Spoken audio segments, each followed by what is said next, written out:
guys, what's going on? It's MadFab here, and for today's video I thought I might test whether magnesium sulfate, or also known as Epsom salt, will work as an electrolyte in a 12-volt lead acid battery. I've seen a video from Cody's lab doing this, but he used ammonium sulfate in the uploaded video. I'll link this in the description below. So it's probably worth mentioning how a 12-volt lead acid battery works, right? So basically you have 6 cells. See, you can kind of see them in here. It's better when you can see where they divide the cells right there. But anyways, you have 6 cells that output 2 volts per cell, giving you a total of 12 volts. This occurs through a redox reaction that transfers charges from the ions in solution to conducting electrodes. I will put some pictures to better demonstrate this, as well as a link in the description to where I gained this information from. So correct me if I'm wrong, but instead of the H+ ion being bonded to the oxygen 2- ion, the magnesium 2+ ion should bond with the oxygen 2-, right? So it would then form magnesium oxide as a precipitant, which might cause some problems since that precipitant is conductive and it could then short out some cells. So this is probably not a good solution to a long-term battery life. But I mean, this is just for experimenting purposes only, and I just want to see if it actually works, right? With that being said, let's get into it. Since lead acid batteries have a concentration of 30% electrolyte, we have to make a solution of a concentration of 30% magnesium sulfate. And this is where it gets a little bit confusing, because magnesium sulfate carries a hydrate, also known as water. So this is what I cooked up, and I'm not totally 100% if it's correct, but it should be. So we want 30% concentration of magnesium sulfate plus X amount of hydrate in a 700 milliliter solution, since this battery holds about 600 milliliters of water, or electrolyte for this instance. So we have to, but first we need to find the amount of hydrate, or H2O, that is being carried in our magnesium sulfate. And this differs per region, or where you have it stored, or what kind of humidity you have in your wherever you live, right? So with a little bit of research, I found that about 5 molecules of the water is being carried over, so it's a pentahydrate, right? So then first we must calculate the molecular weight of the water times 5 divided by the molecular weight of magnesium sulfate. And the percentage you get would give you the amount of water in your hydrate, which is magnesium sulfate.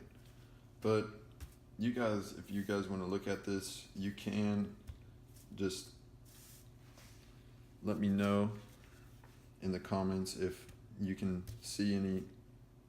Oh shoot. Just let me know, guys, if you see anything wrong with this. Take that off there. With this equation, and but it's a mass volume percent equation, and you just calculate the percentage of grams you need. But in this instance, you have to subtract out, or add in, I guess you could say, the amount of water into your solution. So it's a little bit confusing, but I'm sure with a little bit of research you can figure it out. but this is what I came up with. Don't know if you guys can see that very well. Basically, it's 300 grams added to 574 milliliters of pure water. Rainwater, reverse osmosis water, or any of these waters will work, or even distilled water, which is kind of weird, but distilled water actually conducts electricity better than your regular, if you had a reverse osmosis system in your house. The reverse osmosis is better at resisting that current because it has almost no electrolytes or ions in that solution. Anyways, that's a topic for another day. But first we'll take our beaker. Doesn't have to be that precise. Take our beaker, and we're going to take our beaker, and I have some RO water right here, and I'm just going to fill it up to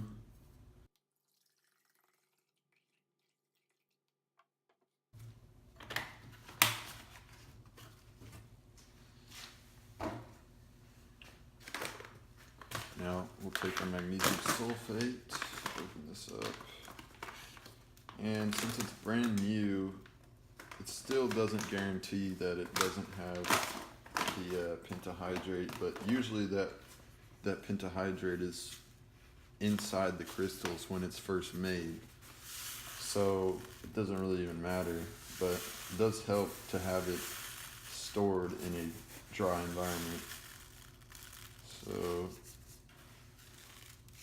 just some magnesium sulfate, some crystals.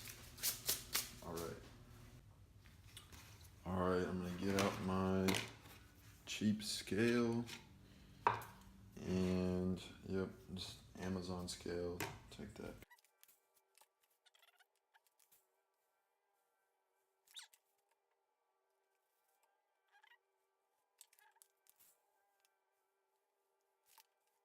We'll take our professional stirring stick, if you want to call it that, I guess. I don't know.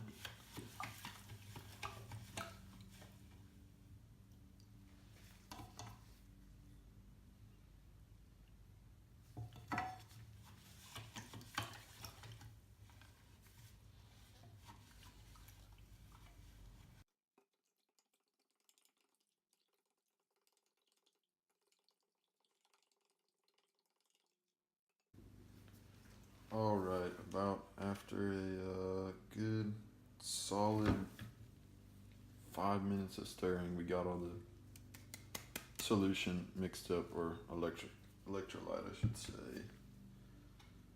Now we can, and this is motorcycle battery, but doesn't really matter. I'll just reach it. And we'll take a syringe, or I guess any kind of, anyways, so take your syringe,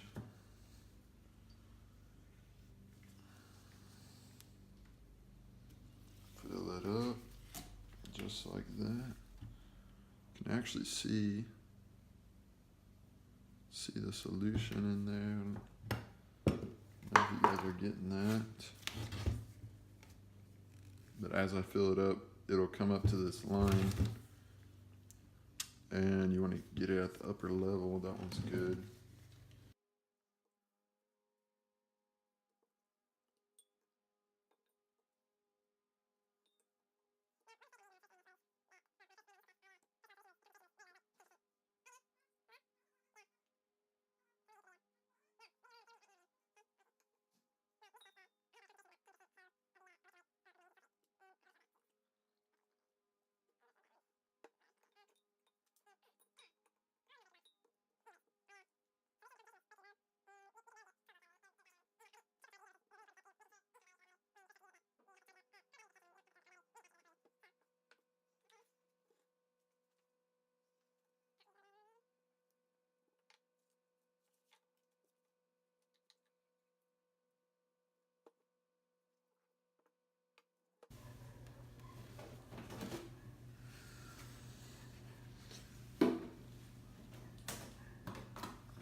shoot. Oh shoot. Well, getting lead. Getting lead contaminated water everywhere. See if I can suck this up. No.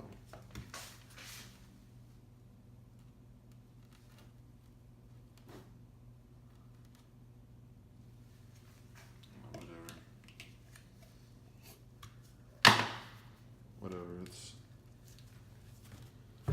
fine. Also, when you're disposing of this kind of stuff, you want to make sure you dispose of it properly. Of course, it has lead in it. You don't want to throw this down your drain, you know, and kill off a whole population of, I don't know,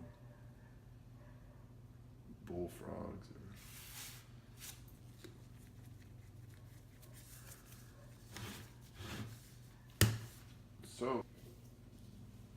so now I'm gonna take my trickle charger right here, and get these off of Amazon for 20 bucks, or you can get ripped off at AutoZone and buy it for $40, $50. Pretty crazy that they do that. I don't know, man. But anyways, positive to negative. Jesus. Okay, it'll probably start to overflow. Well, actually, I don't know. Maybe not, because there's no hydrogen, but there's magnesium. Got my multimeter so you guys can see. Just a Amazon multimeter. 20 bucks. But anyways, so it's gonna read out, 14 volts, because that's the charging voltage right now. Oh no, never mind. So our battery's at 8 volts, and it should be climbing up there. Probably should have let my battery sit before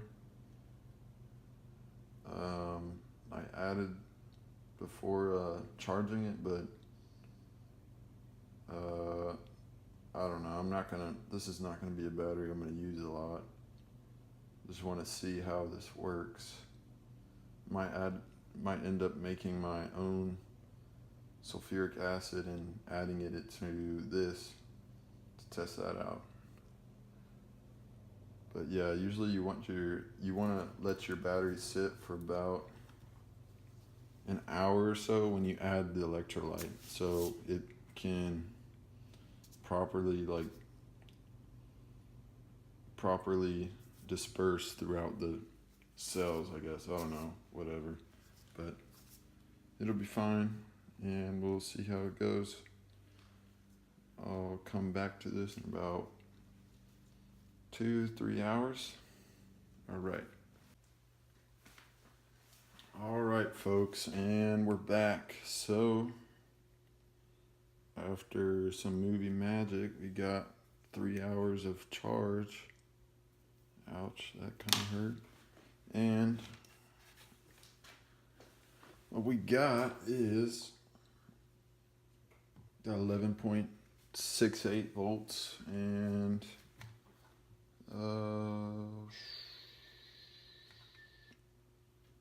gonna blow a fuse in this if I change it to amps. Yeah, that's AC. I don't know, man.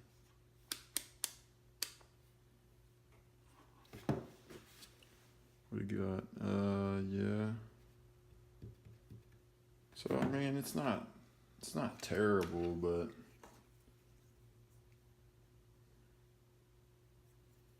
I mean,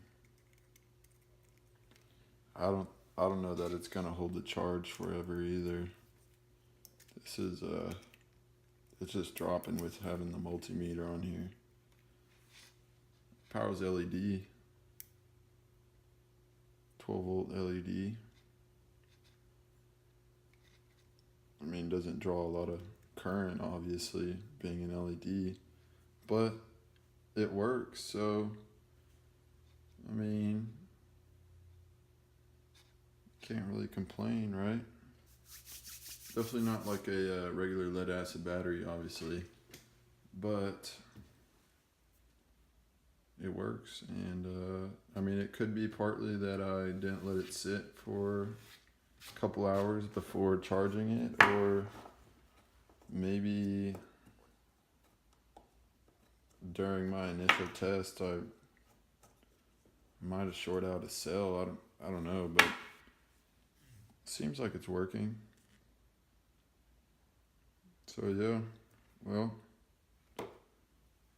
all right, guys. Well, thanks for watching, and yeah, have a good day.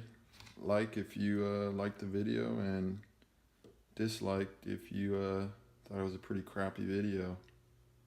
But nonetheless, I'll see you guys later. Hold up. Let's see. Hold on. So, upon further charging, this is weird because I came back to it, right? I took the little lids off. Probably should be wearing gloves right now. Who cares if you get lead poisoning? I won't really. But anyways, so I don't know if you guys can see that, but I'm gonna try to get in here.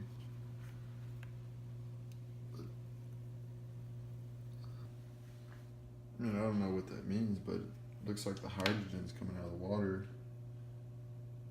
So I guess it's working. Go on. I mean, the charger still says, you know, it's still charging. But I'm gonna see if it anything else happens, but